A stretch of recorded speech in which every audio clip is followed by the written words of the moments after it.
What happens when a duke meets the unstoppable force of daytime television's most controversial panel?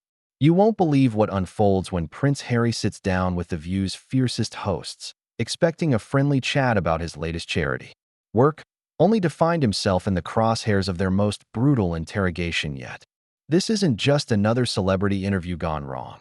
This is a complete meltdown that had security scrambling and producers panicking behind the scenes. Before we get into this incredible story, make sure you hit that subscribe button and drop a comment below because you're not going to believe what unfolds when these hosts unleash their most savage questions on the Duke of Sussex.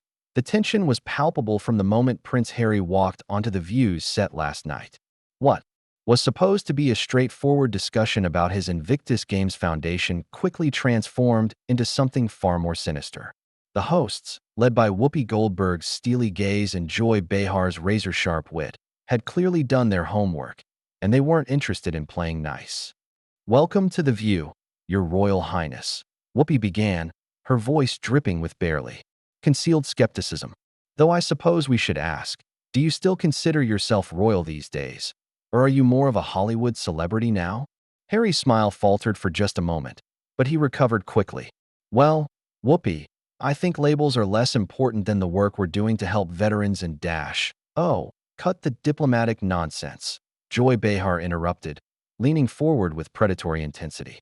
"We've all seen the Netflix specials, the book deals, the Oprah interviews. You've made a career out of trashing your family. How do you reconcile that with claiming to support veterans who understand loyalty and duty?" The studio audience fell silent. This wasn't the gentle questioning Harry had experienced on other American talk shows. Sarah Haynes shifted uncomfortably in her seat, while Alyssa Farah Griffin's eyes lit up with anticipation.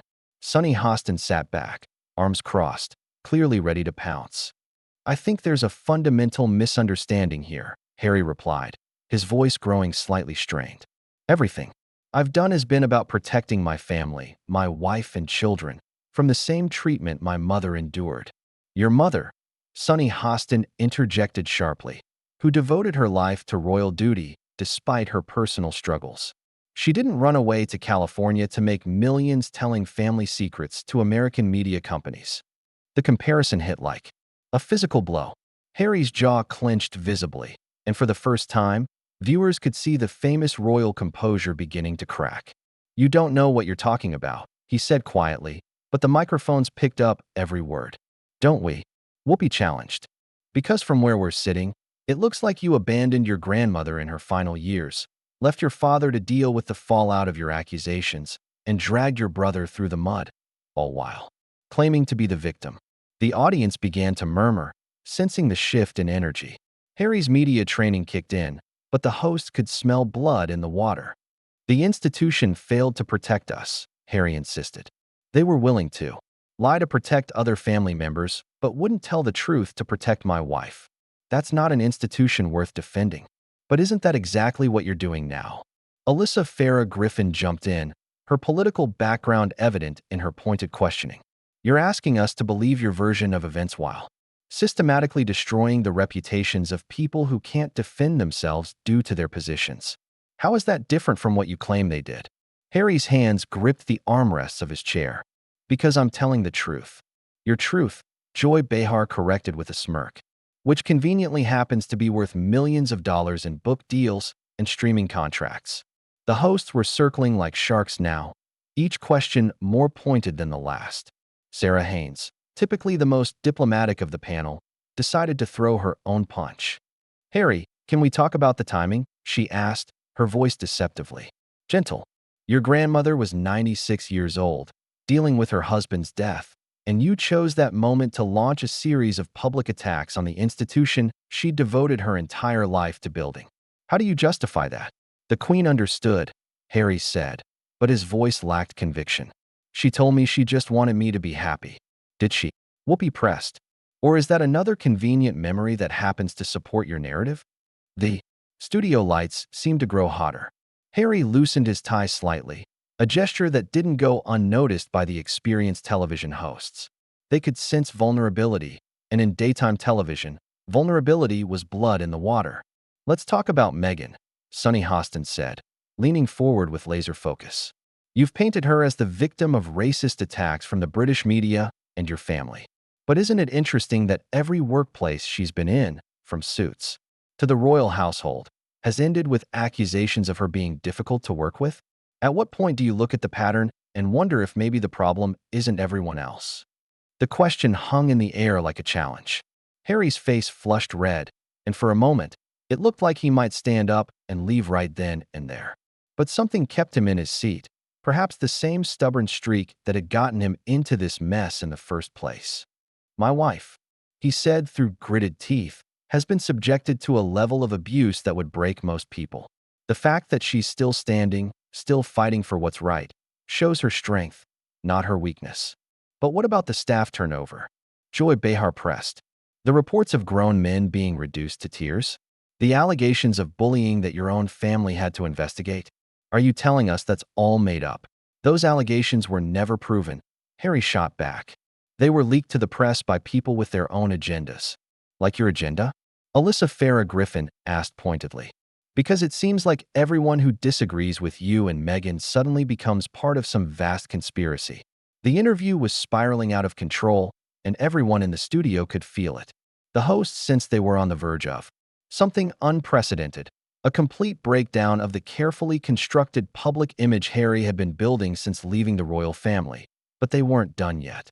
Not even close. Tell us about the children, Whoopi said, her voice taking on a more serious tone. Archie and Lilibet. You've made millions talking about your family drama, but what about their privacy? What about their right to have a relationship? With their grandfather, their uncle, their cousins? Don't they deserve to know their British family without the filter of your anger? This was the question that broke through Harry's remaining defenses. His carefully maintained composure finally cracked completely. Don't you dare, he said, his voice rising for the first time. Don't you dare question my decisions as a father. The studio fell completely silent. Even the camera operators stopped moving. This was the moment everyone had been waiting for. The moment when Prince Harry, Duke of Sussex, finally revealed the rage that had been simmering beneath his polished exterior. But the hosts weren't backing down. They could sense they were about to witness something that would define their careers, something that would be replayed and analyzed for years to come. The real confrontation was just beginning, and nobody in that studio was prepared for what was about to unfold next. Joy Behar leaned back in her chair with a satisfied smirk, clearly enjoying the moment. Oh, we hit a nerve, didn't we? The truth tends to do that. Harry's hands were visibly shaking now, his knuckles white as he gripped the chair arms. You people have no idea what you're talking about. You sit here in your comfortable studio, making judgments about situations you couldn't possibly understand. Comfortable studio. Whoopi's eyebrows shot up. Harry, we've all faced real challenges in our lives. We've dealt with racism, poverty, family dysfunction, without running away to mansion in Montecito to complain about it to the highest bidder. The audience gasped. Even for The View, this was brutal territory. Sarah Haynes looked like she wanted to intervene, but Sunny Hostin wasn't finished. Let's talk about your military service, Sunny continued, her voice razor sharp. You've built your entire post-royal identity around being a veteran. But didn't you serve in a completely protected capacity? Didn't your security detail have to protect other soldiers because your presence put them at risk? I served my country, Harry replied, his voice dangerously low. I did 2 tours in Afghanistan. I've seen combat. In the most protected way possible, Alyssa Farah Griffin interjected, with an entire security apparatus built around keeping you safe. Meanwhile, regular soldiers, the ones you now claim to champion, died protecting you. How does that make you a hero? The studio atmosphere was electric with tension. Harry stood up abruptly, then sat back down, clearly struggling with whether to flee or fight. The host sensed his internal battle and pressed harder. And now, Joy Behar continued relentlessly. You've turned that service into a brand. The Invictus Games, your foundation work. It's all about Harry the wounded veteran, isn't it? Never mind that your trauma came from losing your mother, not from actual combat like the soldiers you claim to represent. You don't know anything about my trauma, Harry snapped, his voice cracking slightly. You don't know what it was like to lose my mother, to have my private pain turned into public entertainment. Like you're doing now. Whoopi asked quietly. Like you did with your book, your Netflix series, every interview you've given? You've turned your mother's death into a commodity. How is that different from what you claim the media did to her? The comparison was devastating. Harry's face went pale, then flushed red again. That's completely different. I'm telling our story, our truth. Your profitable truth, Sonny Hostin corrected. Let's be honest about what this is. You've made more money talking about your family drama than most people make in a lifetime. And every time the attention starts to fade, there's another revelation, another accusation, another interview. When does it end? Harry was breathing heavily now, his media training completely abandoned. It ends when people stop attacking my wife and children. It ends when the institution takes responsibility for what they've done. What they've done. Alyssa Farah Griffin's voice was incredulous. Harry, you were given everything. You had a platform, resources, the ability to make real change. Instead, you've spent years burning bridges and playing victim. At what point do you take responsibility for your own choices? The studio was completely silent except for the hum of the cameras. Everyone could sense they were witnessing something unprecedented, a complete meltdown of one of the world's most famous figures. You want to know about responsibility? Harry's voice was rising again. I took responsibility by removing my family from a toxic situation.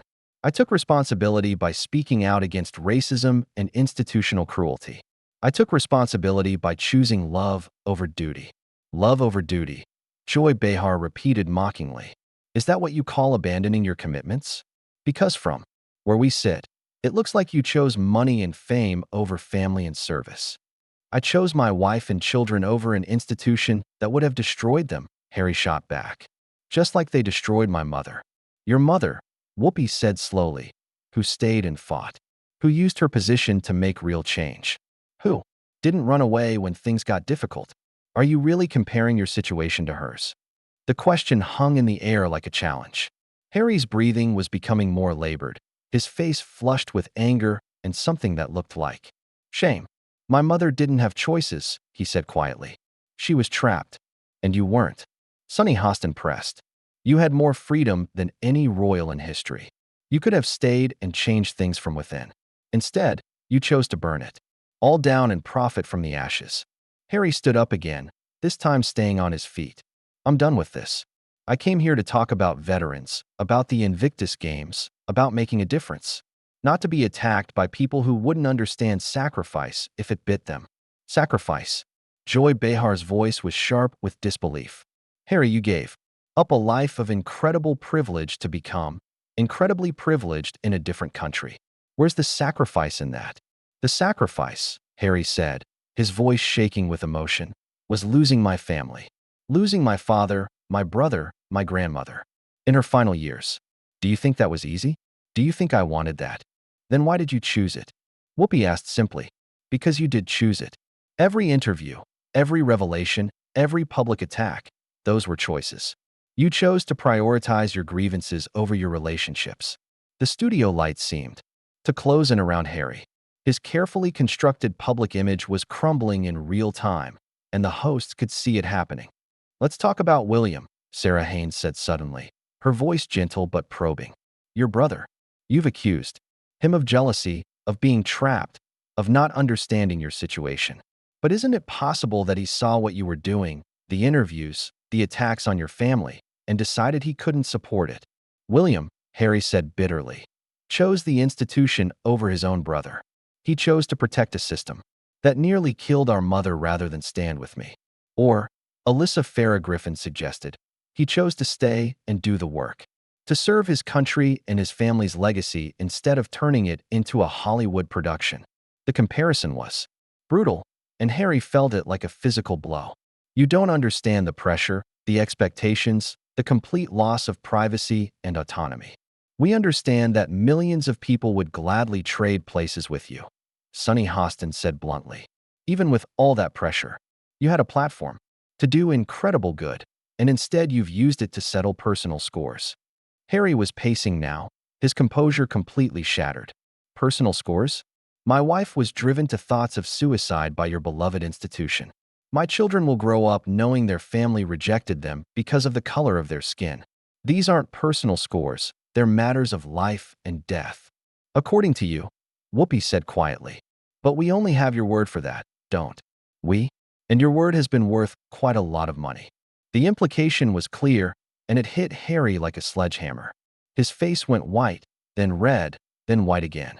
Are you suggesting I made up my wife's mental health struggles for profit? We're suggesting, Joy Behar said carefully, that there might be more to these stories than the version you've chosen to tell. And that version always seems to paint you as the victim and everyone else as the villain. Harry was trembling now, whether from anger or something else. It was impossible to tell. The host could see they had pushed him to his breaking point, but they weren't finished. They could sense the moment approaching when their relentless questioning would finally push him over the edge completely. The next few minutes would determine whether this would be remembered as just another controversial interview or something much more explosive. Sarah Haynes, who had been relatively quiet during the verbal assault, decided to deliver what would become the final blow. Harry, can we talk about what you've actually accomplished since leaving the royal family? Because from where we sit, it looks like you've spent more time complaining about your old life than building your new one. The question was simple, but it cut to the heart of everything. Harry's mouth opened and closed like a fish out of water. We've built a foundation, we've done important work with mental health initiatives, you've done Netflix shows and written memoirs. Whoopi interrupted. You've given interviews and made speeches. But what have you actually built? What legacy are you creating for your children beyond Daddy fought with his family on television? The studio was so quiet you could hear the air conditioning humming. Harry's face was a mask of rage and desperation. We've created Archwell, we've supported numerous charities, we've raised awareness about important issues. Awareness, Joy Behar said with a bitter laugh. The currency of the perpetually privileged. You've raised awareness while your brother has been raising actual funds and cutting ribbons and doing the boring, unglamorous work of service. My brother, Harry spat, is a puppet dancing to the tune of palace courtiers who care more about protecting the institution than protecting the people it's supposed to serve. Or, Alyssa Farah Griffin countered. He's a man who understands that sometimes service means putting your personal feelings aside for the greater good, something you apparently never learned. Harry's hands were clenched into fists now. The greater good? The greater good would have been protecting my wife from racist attacks and institutional cruelty. The greater good would have been standing up to a system that chews people up and spits them out. Like it chewed you up? Sonny Hostin asked sarcastically. Poor little prince, given everything he could ever want, and still found a way to make himself the victim. The comment hit like a physical blow. Harry's face went completely red, and for a moment, it looked like he might actually swing at someone. Instead, he turned his rage into words. You have no idea what you're talking about, he shouted, his voice echoing through the studio. You sit here in your comfortable chairs, making judgments about people whose lives you couldn't possibly understand. You think you know me? You think you know my family? You know nothing. The audience was completely silent, transfixed by the meltdown happening in front of them. Even the seasoned hosts seemed momentarily stunned by the raw emotion they had unleashed, but Whoopi Goldberg had seen it all before, and she wasn't intimidated. We know what we see, she said calmly. We see a man who had everything and threw it away because he couldn't handle being second best. We see someone who chose to air his family's dirty laundry for profit rather than work through his problems privately. Second best. Harry's voice was now a roar. You think this is about jealousy? About being second to William? This is about survival. This is about protecting the people I love from a system that would destroy them by destroying everyone else first. Joy Behar shot back. By burning down centuries of tradition and service because you couldn't get your way? Harry was breathing like he'd run a marathon. His carefully styled hair was disheveled, his tie loosened, his shirt wrinkled. The polished prince had been replaced by a man in the throes of a complete breakdown. You want to know what I've accomplished, he screamed. I've shown the world what that institution really is. I've exposed the racism, the cruelty, the willingness to sacrifice anyone to protect their precious reputation. I've told the truth. Your truth, Sarah Haynes said quietly, which happens to be the most profitable version of events. I've made millions telling this story, Harry admitted, his voice breaking. But that doesn't make it less true. That doesn't make the pain less real. No, Whoopi agreed. But it makes your motives suspect. It makes us wonder if you're fighting for justice or just fighting for attention. The accusation hung in the air like a death sentence. Harry stood there, swaying slightly, looking like a man who had just been stripped of everything he held dear. "You people," he said, his voice barely above a whisper, "are exactly what's wrong with this country. You build people up just to tear them down. You pretend to care about important issues, but all you really want is drama and conflict. We want accountability," Sonny Hostin replied firmly. "We want people in positions of privilege to take responsibility for their actions instead of playing victim when things don't go their way." Accountability? Harry laughed bitterly. "Where's the accountability for the institution that drove my mother to her death? Where's the accountability for the courtiers who leaked stories about my wife? Where's the accountability for the media that turned my family into a soap opera?" "Right here," Alyssa Farah Griffin said simply. "In this chair. With you. Because you're the only one in this equation who chose to make it all public. You're the one who decided to monetize your pain and weaponize your trauma." The final blow had been delivered. Harry stood there for a long moment, his chest heaving, his eyes wild with rage and something that looked like defeat. The studio was completely silent except for the sound of his labored breathing. Then, without warning, he exploded. "I'm done," he shouted, ripping off his microphone and throwing it to the floor. "I'm done with this country. I'm done with this interview. And I'm done with people like you who think you have the right to judge me." He turned toward the exit, but Whoopi wasn't finished.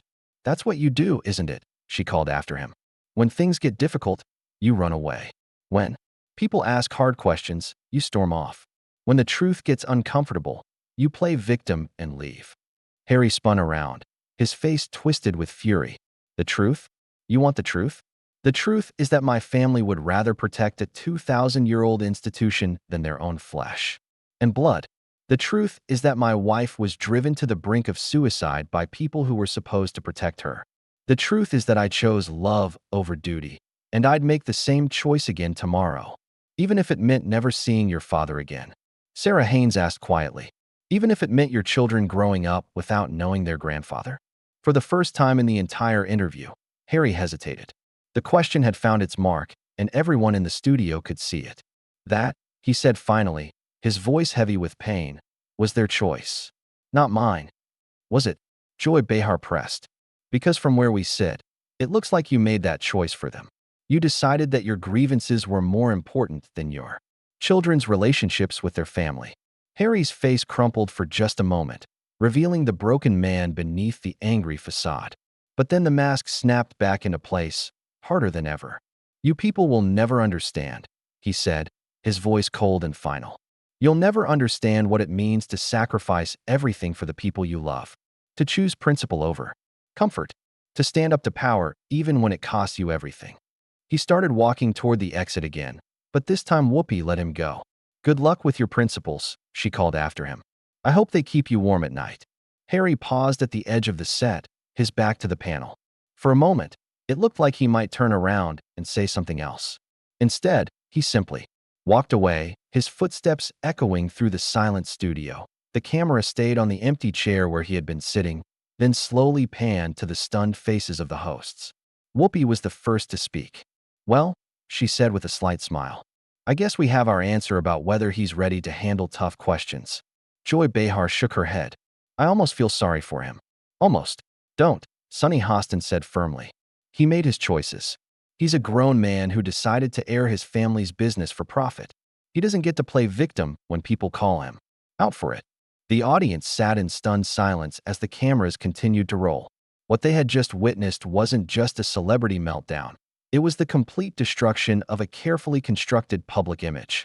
The polished prince who had charmed American audiences with his tales of institutional cruelty had been revealed as an angry, bitter man who couldn't handle being challenged on his own narrative. As the show cut to commercial, the producers knew they had captured something unprecedented.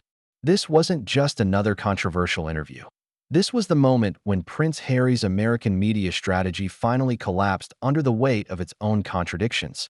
The man who had spent years positioning himself as a victim of institutional cruelty had just shown the world what he was really made of when faced with real scrutiny. And what they saw wasn't pretty. The story ends here, but the aftermath was just beginning. The clips would be analyzed, the quotes would be dissected, and the reputation that Harry had spent years building in America would never recover from what happened in that studio. Sometimes the most revealing moments come not when people are being diplomatic and careful, but when they're pushed to their absolute breaking point. And Harry's breaking point had just been broadcast to millions of viewers who would never see him the same way again.